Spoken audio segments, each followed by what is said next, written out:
I'm Jason of the Bridge Podcast, and this is Cyrus Janssen. You're called Cyrus Janssen on YouTube, or how do we find you? Cyrus Janssen, just my name on Cyrus, YouTube. and with two S's in Yes. Janssen. All right, so I wanted to talk to you because I know you're an entrepreneur, and you full. You've actually invested in Starbucks, for example, which we're going to talk a Correct. little bit about. It's going to be a tiny sliver of what we talk about. Sure.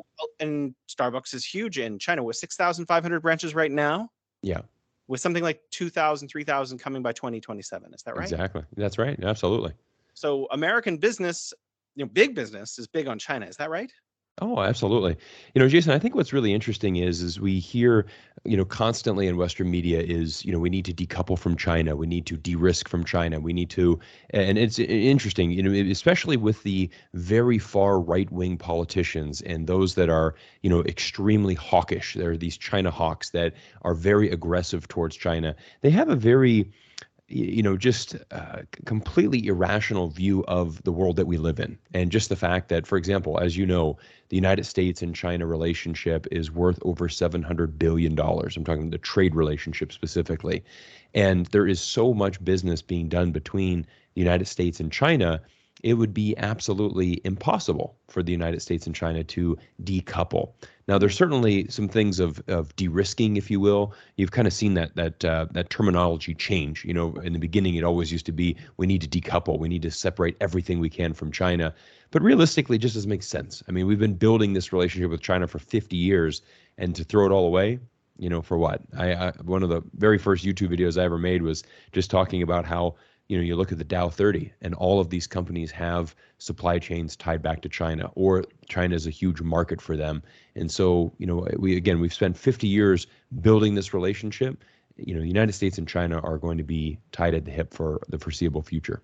Well, I mean, beyond that, even in de-risking, a lot of, for example, in the last year, Mexico emerged as the US largest trading partner under the new version of NAFTA. But actually, a lot of the goods that China was already delivering to the United States as unfinished goods are now going into Mexico, becoming finished goods, and then moving into the United States. So even then, when we're de-risking, the supply chain, the logistics chain globally is just moving around. But this Exactly. still China and the United States are integral parts of what's going on in terms of global supply chains and global logistics.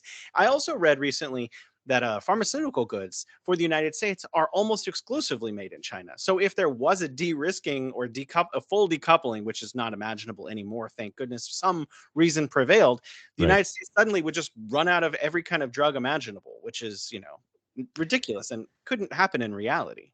It couldn't, and I think it's something like Pfizer. I think Pfizer's had an incredible run in China. I'm thinking something like 40 years. It's something like that. It's a very could potentially even be longer. I know don't know the exact dates, but they've been in China for decades, many decades. They have an incredible reach, all throughout China.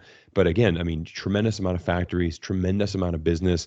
I mean, you can just imagine a U.S. listed company like that with this amount of reach in China. I mean, they've got tons of American executives on the ground in China.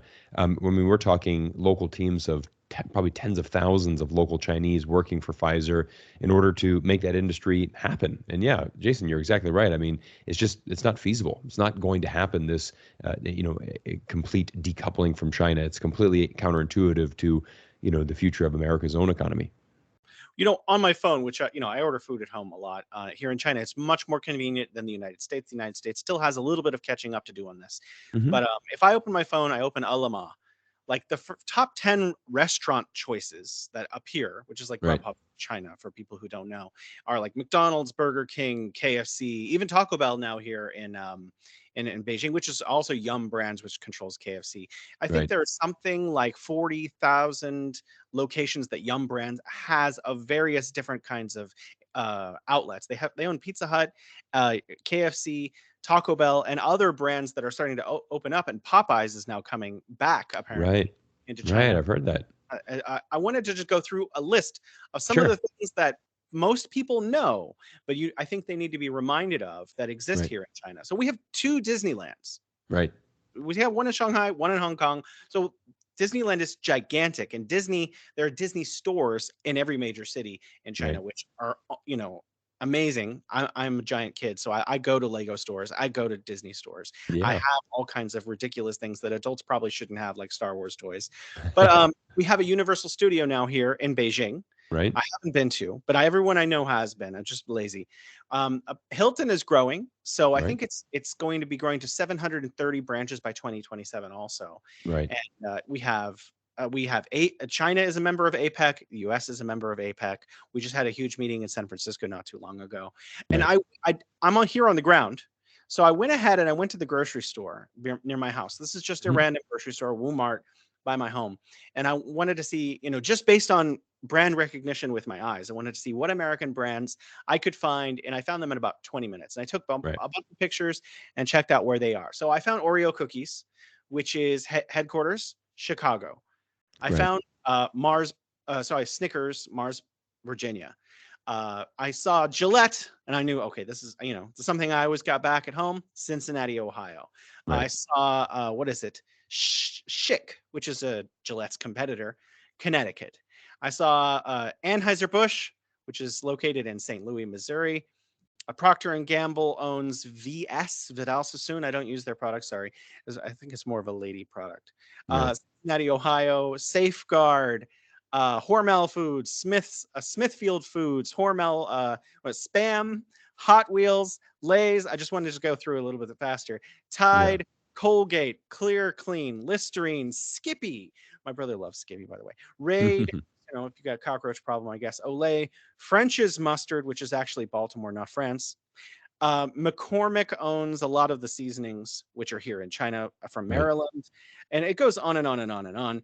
Morton Salt, various kinds of toothbrushes, just tons and tons of stuff that we can find at our local grocery. And I didn't even get through everything here. And this is just what I immediately recognized, immediately saw. This is not an exhaustive list of all of the American brands that are located in a regular grocery store here in China. So there's an enormous amount of money to be made for American brands, for the people who work in these factories, for the people who are invested in these companies selling these products in China. China is, in my opinion, not in my opinion, the largest middle class in the world. The United Right. States is population 350 million. So what is that? 200 million maybe in the middle class.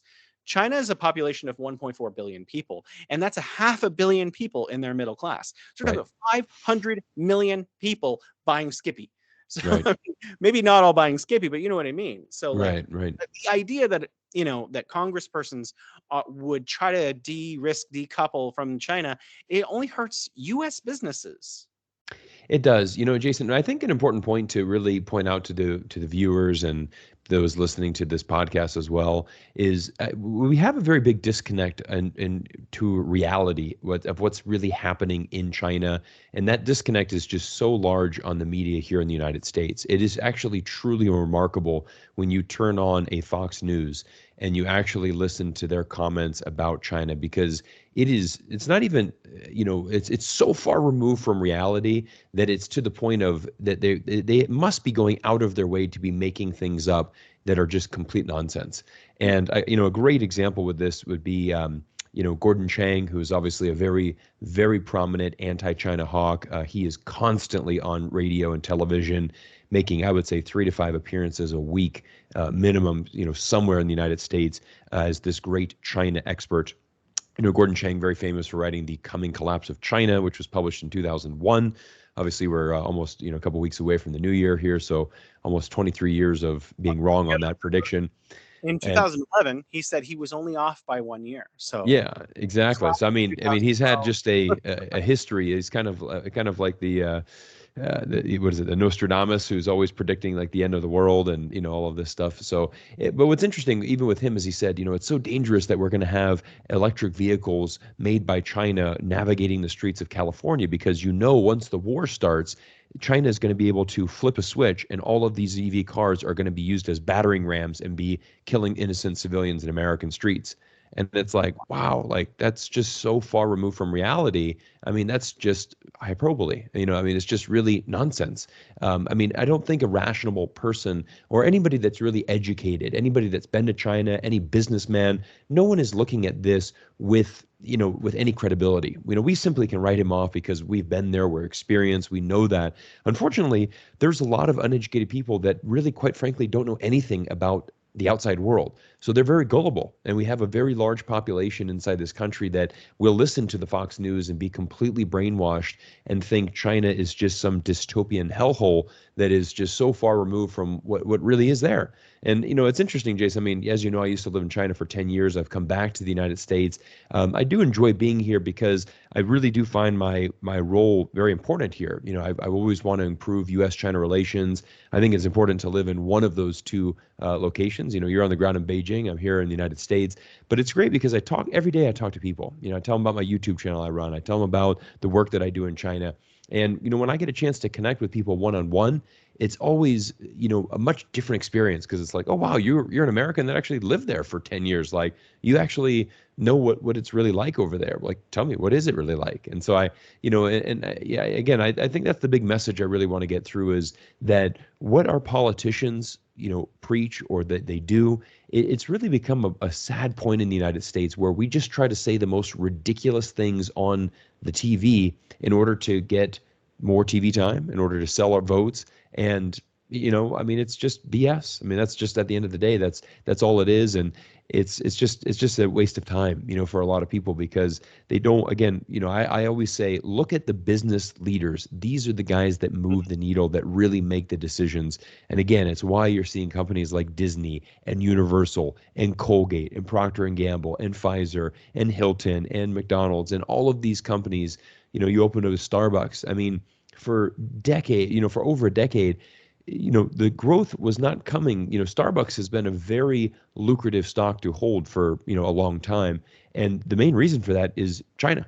And let's be honest, I mean, if you've been an Apple shareholder, that's because of China. I mean, it has increased so much and become the most valuable company in the world because of China. Number one, you're being able to produce your world-class phones in one of the best destinations in the world. You're getting it produced, high quality labor and high quality efficient products produced in China.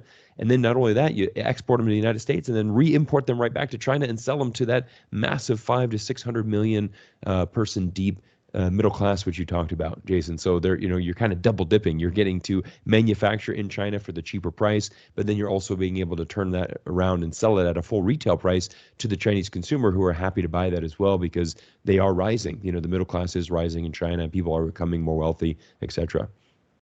Well, I was really surprised after the Huawei Mate 60 Pro came out. I thought a lot of people were going to be trying to switch to this phone, but I immediately went to an Apple store like a couple days later, even though a lot of the Huawei stores were packed right after the initial launch. Right. Apple stores had lines around the block. Yeah. Literally, I recorded it and put it on Twitter. I Yeah. think when we're talking about TV in the United States, it really is an older generational habit of watching television. If Right. you look at the statistics, trust in TV and print media in the United States is at all-time lows, and a lot of people are getting their media from, diffused sources like TikTok and Twitter and Reddit and all of these other social media platforms because, major media outlets actually have migrated to these platforms as well. Plus, you Right. have people on the ground reporting what's going on. So I don't even think my mom watches TV anymore. She watches TV via the internet or something. Right. So she's in her 70s. So I Right. think like the whole concept of what is, Fox News saying when we go on there or MSNBC or whatever, a lot of it's ludicrous because they just need to be as sensational as possible because they're selling the same products that we're buying here that I'm buying here in China that are Yeah. manufactured in the United States. And I got to say, a lot of people are like, oh, in China, they're so nationalist that there'll be like boycotts against US products. Generally not.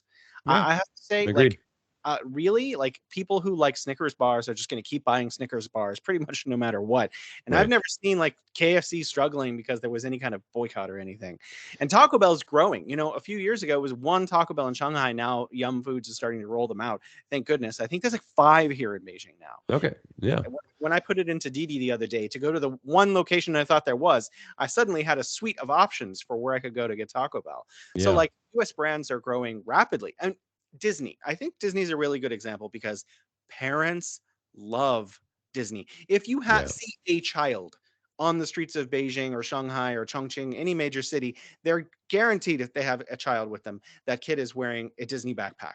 That Right. backpack is something to do with one of the Disney movies, whether it is a Marvel part of the, Right. Disney, whether it's like princess stuff. All of it is Disney is so popular, and they're doing enormous amounts of business here in China. Disneyland is opening a Zootopia branch here in the Shanghai branch. So I'm an adult.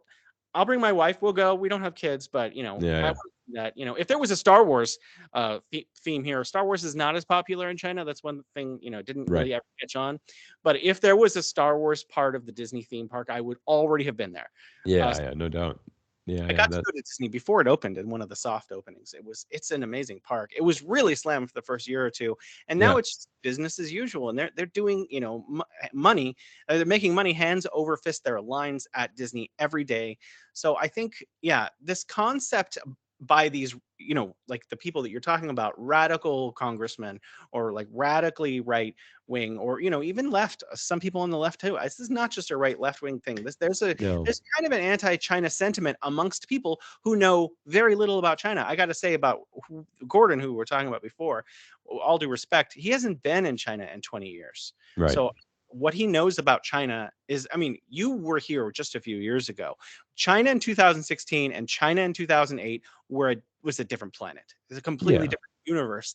And now 2023, there are robots everywhere. Every hotel I've stayed in, and I stay in a hotel like twice a month for a few days, has Right. robots that bring your food to your door. Or like there are robots in every mall on every floor that tell you where to go, that can move around now. I mean, like China is constantly advancing to the next level technologically, and you can see it in real time. A lot of the malls, because real estate was a problem, is for business real estate. I'm not talking about the housing market, completely separate issue.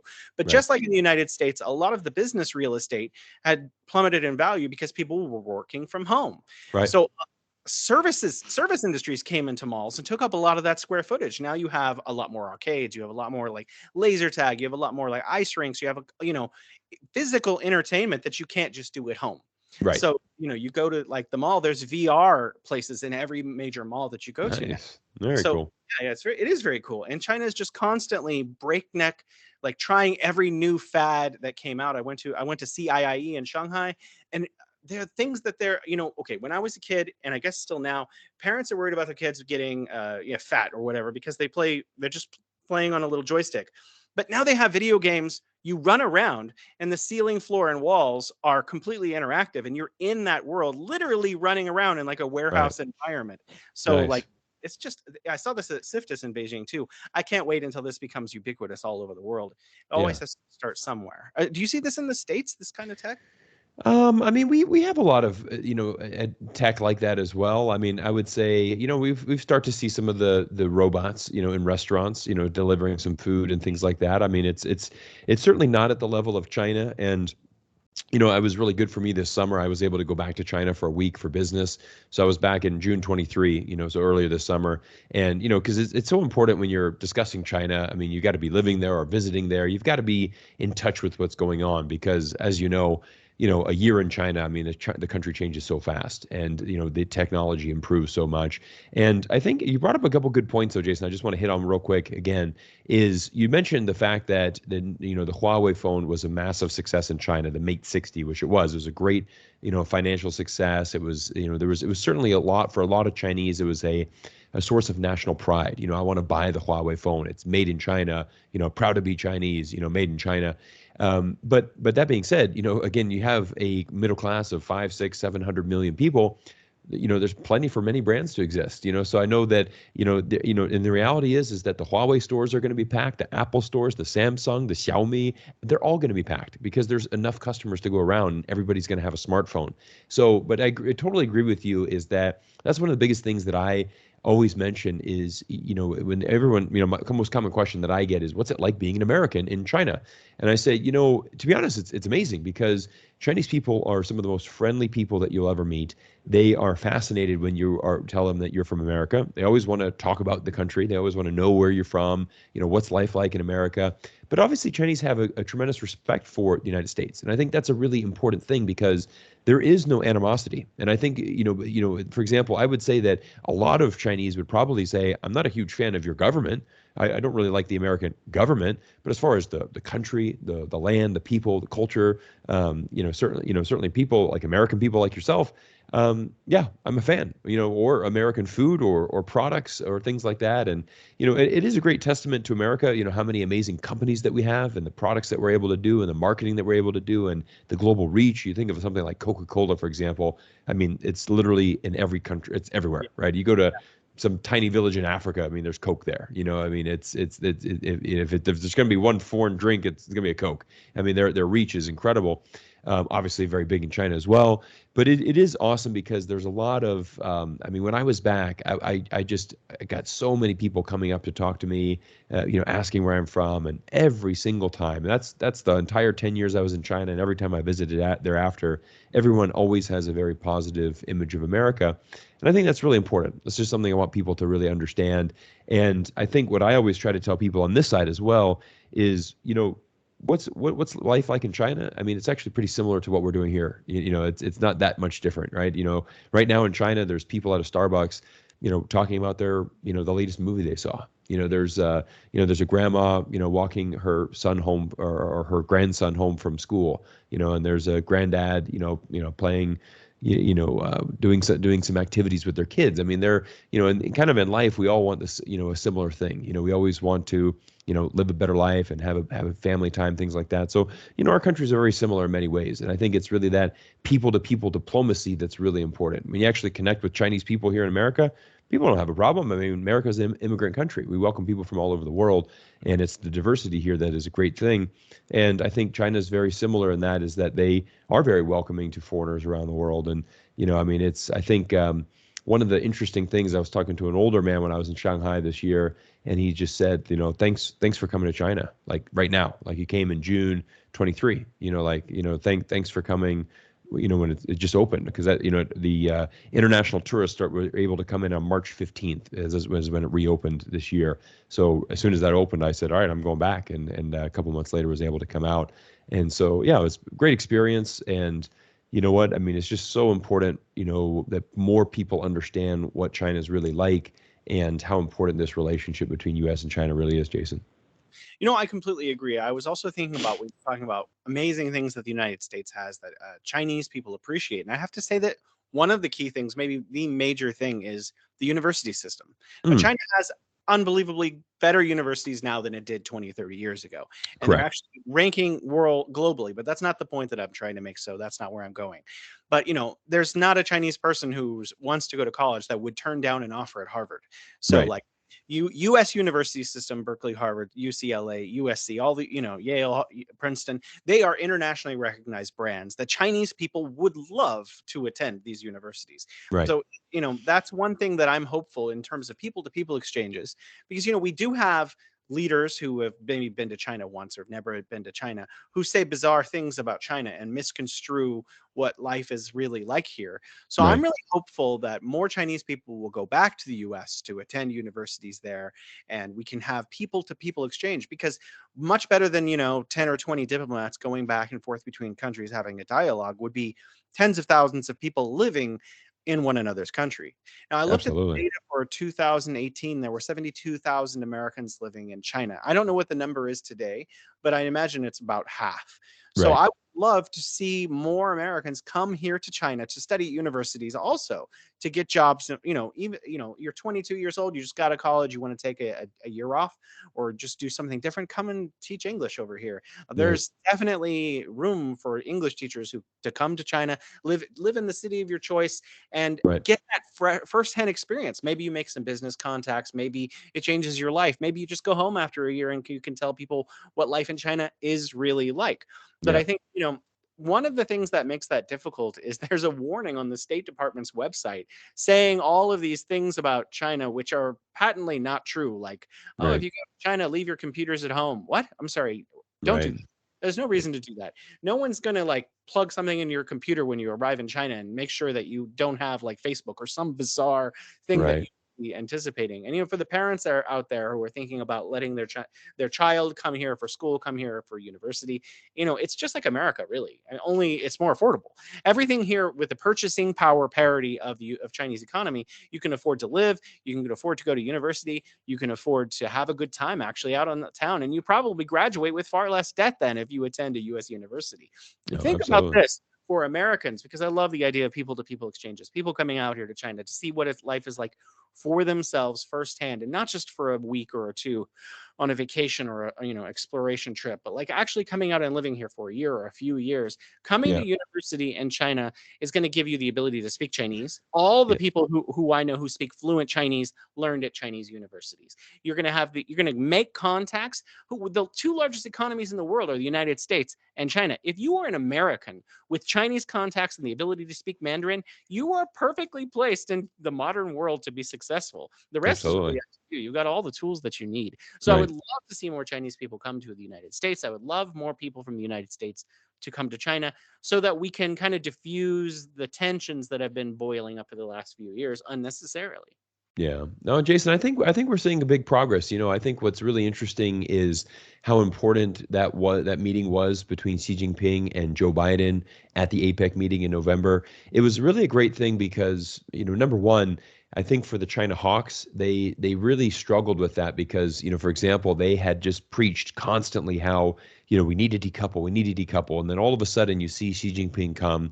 Joe Biden and him have a great meeting. All of a sudden, there's a room full of business executives who Cheering. are cheering for him. But not only that, I mean, they're paying $2,000 a plate in order to have dinner with Xi Jinping in the room, and you're paying $40,000 a plate in order to sit at his table. And of Wow. course, you've got all of the big executives, the Elon Musks and the CEO from Chase and Disney CEO. I mean, they're all of these guys are there, and it is just it is symbolic. I mean, I know, for example, the very far right wing extremists are saying, oh, these executives are kissing up to China, and it's like, no, it's just again, it's just about doing business. Again, you have the president of China who's arrived on American soil, very rare thing that doesn't happen that often. Yeah, and you have a company like Disney that. Oh, by the way, Shanghai Disneyland, for example, that's 51% owned by China's government. A lot of people don't even know that. Is that Disney doesn't even have the majority share in that. It's actually a joint venture with the communist government, and so they have a vested interest in obviously Disney doing well, and it's very and obviously Disney's willing to do that deal because it's fine. I mean, it's you're wanting to tap into that market, and like you said, there's Shanghai Disney stores everywhere. They're selling the backpacks, they're selling the gear, the movies. It's very popular concept, and similar thing to even the sports world, like NBA, right? NBA, 20% of the revenue comes directly from China. They understand the importance of having that good relationship. And, why wouldn't you want to have a good relationship with China? Like you said, number one and two economies in the world, US and China, hence why there's so much synergies there. And I think what's also we've seen, Jason, is a nice shift. I remember a couple years ago when Scott Morrison was the Prime Minister of Australia. Australia and China relations were at an all-time low. It was basically dead frozen. There was no signs of really any progress being made. But you know what? Time does heal wounds because all of a sudden we've got a new prime minister in Australia. He, meets with Xi Jinping. All of a sudden it's like, let's reopen those, let's reestablish those trade lines. Let's do this. So Australia, they get their relationship back on track. You look at the United States, okay, we've had a bit of a thawing out and a bit of more of a normalization as of late. So, there's again, it kind of goes back to that. What I always like to say is we need to take what the politicians say with a grain of salt, knowing that most times, if not all times, they have an ulterior motive. It is, how can I leverage this in order to get more eyeballs watching me, and in order for me to get more press time, that way I can leverage it for more votes. Probably no greater example was I think it was Tom Cotton, Senator Tom Cotton from Arkansas, who had said, I remember he got on national television. He said, our Team USA Olympians should not be going to Beijing for the Winter Olympics in 2022 because the Chinese government's going to steal their DNA, and from that DNA, they're going to make these superhumans that are going to, become these military, combat warriors. And it's like, Did he really say that? he really said that, like that, and so he's like, I would not, I would, he basically wanted to cancel Team USA. Like we should completely forego the Olympics in Beijing. The reason why is national security risk. They're going to take the DNA from our athletes because they're superior. And so you can imagine, like, all of a sudden, he gets on television and people are like, oh wow, look at this guy. But so he gets a lot of press, he gets a lot of TV time. It's almost like, say the most ridiculous thing you can out loud, and then of course you're going to be in the media, right? People are going to like, wait, did you hear what China's stealing Team USA's DNA? No, they're not. They're not. It's ridiculous. It's just complete nonsense. But that's kind of the world that we live in now. But like you said earlier, this is why trust in television media is at an all-time low, and it's why most. I think I saw the graphic the other day. It was the 30 years and under. Most of their news is coming from TikTok. Or an Instagram. It's not coming from. I mean, if you're below the age of 30, you're not turning on CNN to catch up with the latest news. It's that those are quickly dying out, and that's why social media is so important. I mean, I know that you have over 1 million followers on TikTok. I know that for myself, growing a YouTube channel. I mean, there's a reason why our channels are growing, is because people are seeking that alternative information. And, we've seen that. I don't think there's been a greater example. It's getting a little off topic here, but just touch on it briefly, is like Israel-Palestine. There's a reason why this has been such a big story around the world, and it's just because of social media. And that's just where I wanted to go with that. It's just the power of social media. Yeah, the power of social media is actually amazing. The thing you said about Tom Cotton, it sounds like one of those, like, the aliens made the pyramids kind of level conspiracy theories to me. So I'm not Yeah, going it's to go crazy. there. I It's thought, crazy.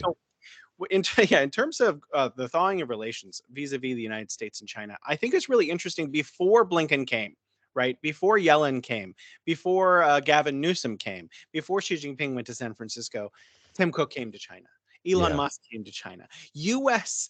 business leaders, CEOs of major corporations came to Beijing, came to Shanghai, had meetings with the central government of China, they were trying to thaw relations because they knew how important the Sino-US business environment is, better than our own senators, better than our politicians in the United States. So the sane people who actually know what's at stake came over to China to make peace, and then Blinken came over, and then Yellen came over. So it's like the paving the way for making peace actually came from the business community in the Absolutely. United States. I wanted to talk a little bit about Tesla.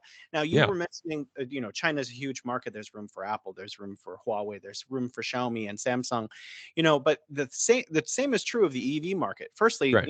fact, more than half of all EV sales, despite the fact that media is talking about Europe all of the time, are in China. Right. China buys more than half of all electronic vehicles every year. And so that's the reason Tesla is here. That's the reason Elon Musk is here. Right. And even if they can only get 5 or 10 or 20% of the market, that is gigantic. And Yeah. when I'm Absolutely. walking around on the streets of Beijing, I see Teslas all the time. Of course, I see BYD also, but I see Yeah. Teslas everywhere. And Chinese people are proud to have Teslas. I know a lot of Tesla owners personally, and the Yeah. inside of a Tesla is a really nice vehicle. It is amazing It's experience. awesome. Yeah. It's awesome. I drive a Tesla. I love it. I mean, it's a great car. And I think the interesting story about that, Jason, is actually China was so brilliant. That's probably one of the smartest decisions that China's government ever made. Is that what happened is they actually, what they look back is, about 20 years ago, really before EVs were even a thing, they were looking at how do we compete in the car market, right? And then they started looking at Germany and Japan. And Germany and Japan are these two legacy automakers. Obviously, they absolutely dominate in the traditional engines and gas powered cars. So all of a sudden they're like, well, how do we compete with that? How are we going to compete with Japan and Germany? We can't. It's not. They're too far advanced. But where the playing field is level is EVs, because no one, and let's go back. Let's go back to 2000. In 2000, no one had a clear advantage. So what China did is they said, let's go ahead and let's double down all our efforts on really becoming the best EV maker. Let's be the leader in electric vehicles, because we do believe that there's a opportunity for this, and we do believe that there's a future. Now, the brilliant strategy is that they decided to give subsidies out. Now, this is common in China. Obviously, if there is a certain initiative or a certain thing that the government wants to promote, the government can provide subsidies, or they can certainly promote that. Another example would be AI, for example. If you are a business that wants to open up and do AI, you can go to certain cities in China and have preferable tax rates because, hey, you're going to be coming to this, let's say, third or fourth tier city. You're going to be providing jobs. You're going to be working in AI, which is an industry that we want to develop. Hence, why we will give you subsidies. We will give you tax advantages. We are going to incentivize you to do that. Now, what they decided to do is they said, if you're going to be in the EV space, we're going to give you subsidies, but we're not limiting those subsidies to local companies. Foreign companies can also come. And Mm, who was the first one to come? Tesla. mm, Tesla came, Elon Musk, he seized the opportunity. And as a result, this is, like you said, over half of the EVs sold in the world are sold in China. But the incredible thing is even half of the Teslas that are made in the world last year, 711,000 Teslas were made, and 52% of those were made in the Shanghai Gigafactory. mm. So, Tesla is, everybody likes to talk about, oh, I have Tesla stock. Tesla's the most amazing company. Forget all these, who's BYD? Tesla's king. Yeah, Tesla is king because of China. It's the same thing. And the most incredible thing about that is by China welcoming in Tesla in the beginning, this is how China has been able to evolve its own EV industry because all of the Chinese EV companies have been learning from Tesla and they have been studying Tesla, and Tesla is an integral part of that Chinese EV ecosystem. And that's Mhm. really about, so again, is really a brilliant move from the Chinese government, just in their foresight and, going back 23 years, almost 24 years now, and saying, look, we can't compete with traditional gas engines. Let's go for EVs. Let's give the subsidies to local and foreign companies. Let's welcome in Tesla, make them an integral part of our ecosystem. Tesla is so integrated in China, it's now impossible for Tesla to leave. There's no way they could do that. And that's a huge advantage to China. Because again, same thing. Even if Tesla, continues to dominate, again, half those cars are being made in China. China's making money off of them too, and it's good for local business, and it's great. So that's the kind of back end story with Tesla. But again, just another great example of a US and China relationship that is just flourishing right now. No, I wanted to add to how China was able to incubate EVs. China actually built out the infrastructure for charging stations before the EV market was coming, years ahead of True. time. True. China was like, what are we going to need in order to make this successful? And so it was like, okay, well, people need to be able to drive more than 100 or 200 kilometers before charging. So they just started building state subsidized charging stations all over the entirety of China, especially, the eastern side of China where the population is heaviest. And Right. so when Tesla, BYD, and all these other cars companies came to the market, people were able to buy them. One of the reasons Gavin Newsom came over, governor of California, former governor, mayor of San Francisco, actually, which is really interesting because he was also at the APEC meeting, Yeah. is that he came over to learn from China about how to set up the infrastructure because Nice. California is going to be building out my home state the infrastructure ahead of time now because they want to have EVs flow into the Californian market, especially obviously domestic brands. The United Right. States does have, does favor its own brands whenever possible. And Right. this is not going to be an exception. Teslas are probably going to be able to dominate because the United States doesn't always play fair. And we could go to examples of that, but we don't really need to. But Right. I would like to encourage other state leaders to do this new kind of sub-national diplomacy. This is the new word for Gavin Newsom's visit, governor of California, going to Nice. China for diplomatic relations on a subnational level. U.S. state leaders actually consider themselves their own kind of autonomous government, some more so than others. Yeah. So I think that if governors from other states also want to come out to China to do their own kind of diplomatic efforts, China is probably going to welcome that. So if you're Oh the yeah. governor of Texas, if you're the governor of Arkansas or whatever, you want to come to Beijing to like do some diplomatic relations of your own. I'm certain that China is going to send, appropriate ambassadorial staff to meet you at the airport and whatnot. I wanted to ask you about something. Yeah.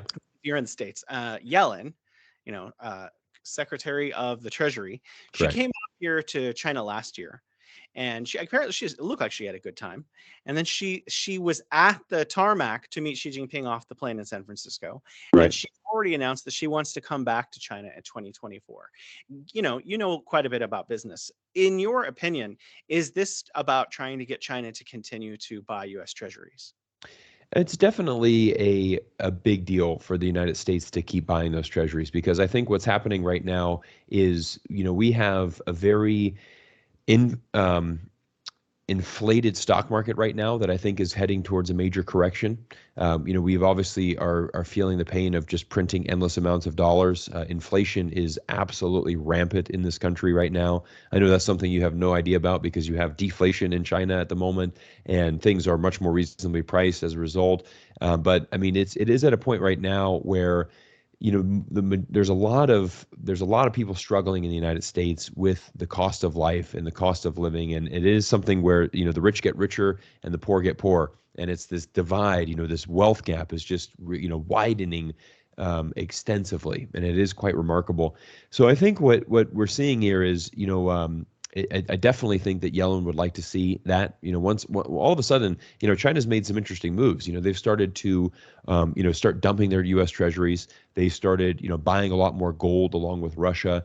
And, they're certainly, looking to expand the BRICS network. And, where they're definitely shifting to a multipolar society, which is what we live in now. We do live in a multipolar world.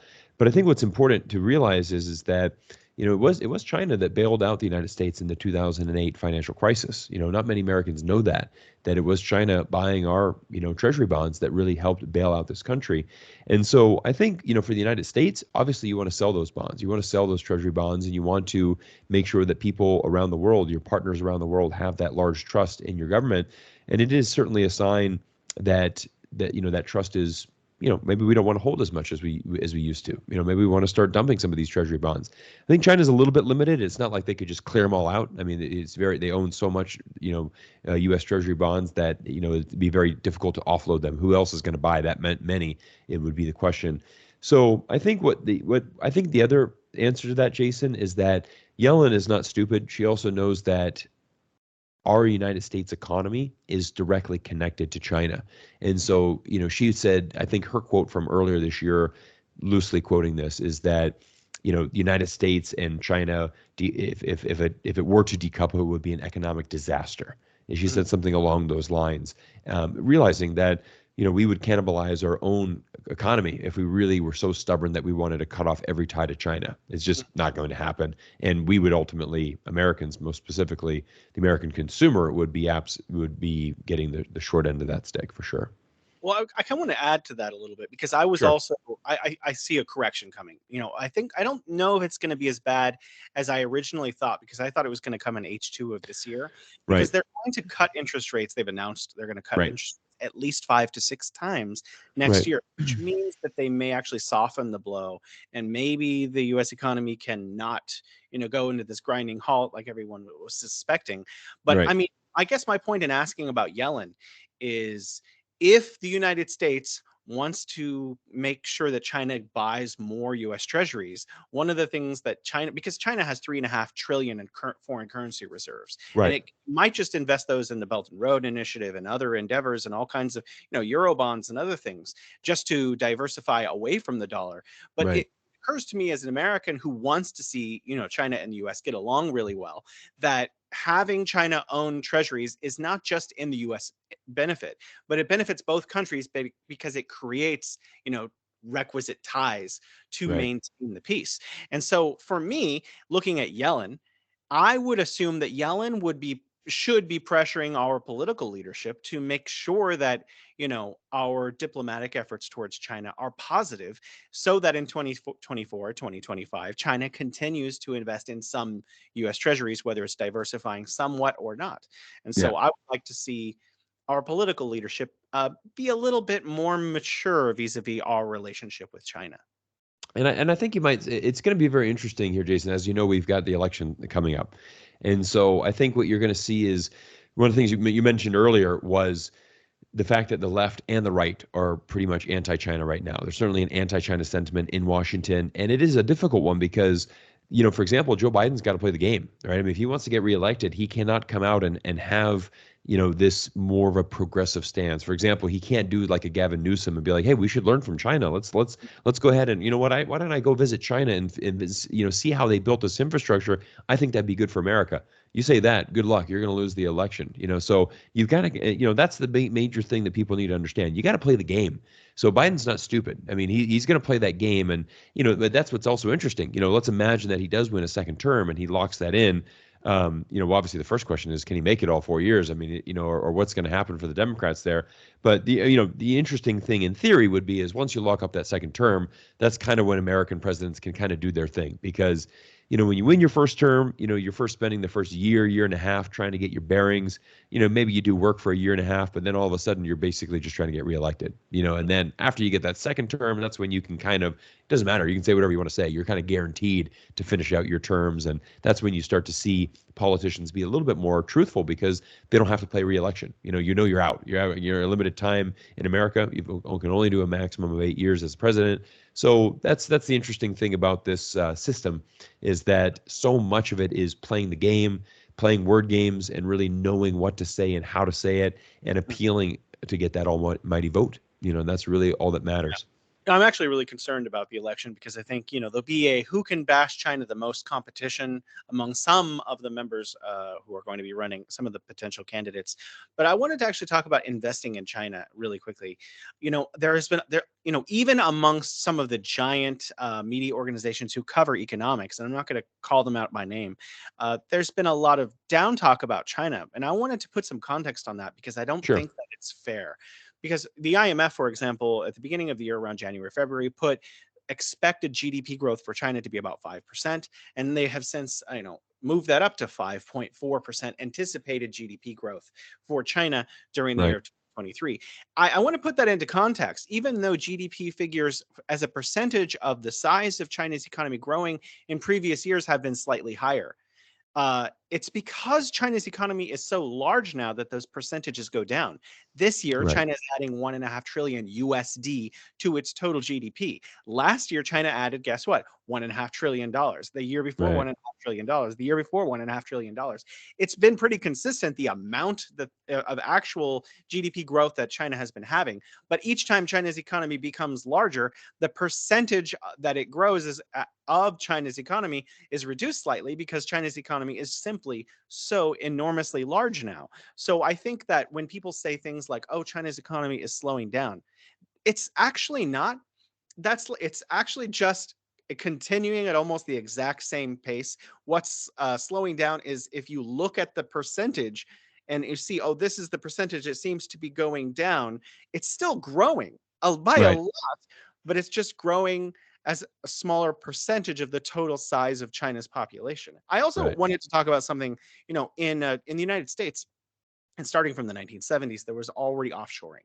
1980s and 90s, it accelerated. I lived in a town, Oakdale, where Hershey left, and Hershey moved to Mexico. So I know what offshoring is all about personally, and I saw the effect that it had on a U.S. town, Oakdale, California. However, what's interesting about China is it doesn't have to offshore.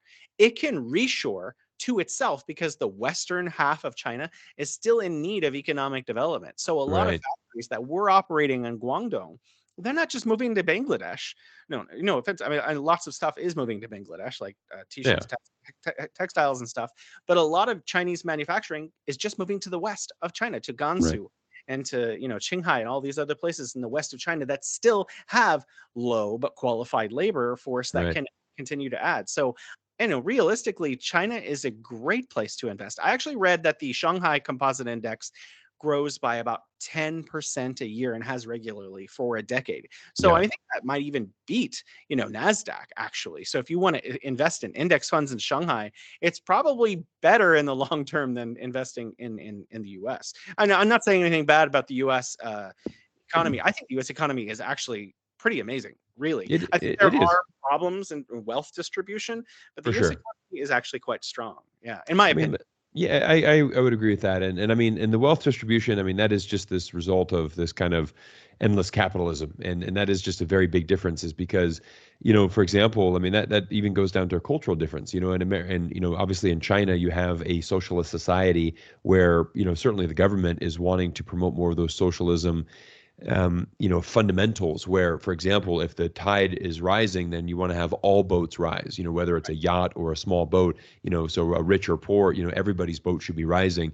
And that's a concept that's very foreign in the United States. In the United States, our concept very much is, if you will go work hard, you can achieve success. And so it very tends to be about the individual. In the United States, it's not about the collective society. It's not about rising all the boats. It's, how do I get my boat to rise faster than anybody else's? And so that's why you see these extreme wealth, and there's a ton of wealth here in the United States, and there's also a ton of poverty. And that's why that wealth gap is so different. And it even goes down to things like universal health care, right? In Canada, for example, a country that I lived in for 5 years, every Canadian has health care. It's considered a human right, and every Canadian, you don't go into medical debt because you can't afford to go to the hospital, right? That's a right in Canada, that you have that right to do that.